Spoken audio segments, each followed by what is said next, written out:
Police officers, what incident will traumatize you for the rest of your life? I'd been on the force for 8 years when I got dispatched to 4247 Maple Street on a Tuesday afternoon. It was one of those perfect October days, leaves turning gold, crisp air, the kind of day where you think nothing bad could possibly happen. My partner Rodriguez and I were grabbing coffee when the call came through. Welfare check. Neighbors reported a smell and hadn't seen the resident, Jennifer Walsh, in over a week. She was a single mom with a 4-year-old daughter named Emma. The neighbor, Mrs. Chen, said Jennifer's car was still in the driveway, and Emma's toys were scattered across the front lawn like they'd been there for days. We knocked. No answer. I could smell it immediately. That sweet, sickly odor that every cop knows but nobody talks about at barbecues. Rodriguez radioed for backup while I checked the perimeter. All the windows were closed. The back door was unlocked. The house was quiet except for the sound of a television playing cartoons upstairs. SpongeBob's laugh echoed through the hallway. I called out, announcing ourselves. Nothing. Rodriguez took the downstairs while I headed up. The smell got worse with every step. I found Jennifer in the master bedroom. She'd been dead for at least 5 days, maybe longer. Overdose, from what I could tell. Empty bottles on the nightstand. A belt on the floor. She was 32 years old, but that's not the part that stays with me. I heard humming coming from the room next door. A child's voice, soft and melodic. My heart dropped into my stomach. I pushed open the door to Emma's room, and there she was, sitting on her bed surrounded by stuffed animals, humming to herself while watching cartoons on a small TV. She was wearing a stained princess nightgown.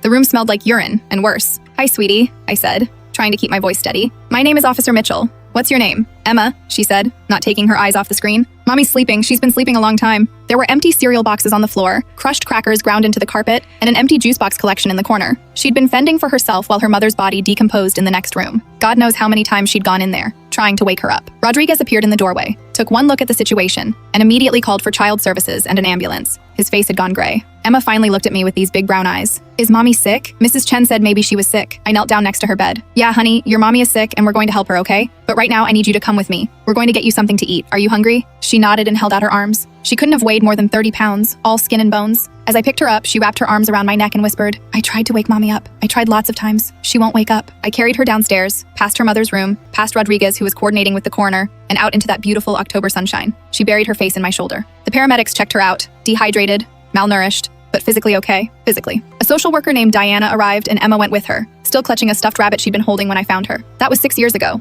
I went to therapy for a while. It helped, but not enough. I transferred to a desk job after 2 more years on patrol. Couldn't do it anymore. Every welfare check felt like Russian roulette after that. I think about Emma sometimes, wonder if she remembers, if she's getting the help she needs, if anyone told her that her mom loved her even if the addiction loved her mom more. I hope she doesn't remember those days alone in that house. I hope she forgets the smell, the hunger, the cartoon sounds mixing with silence, but I know I never will.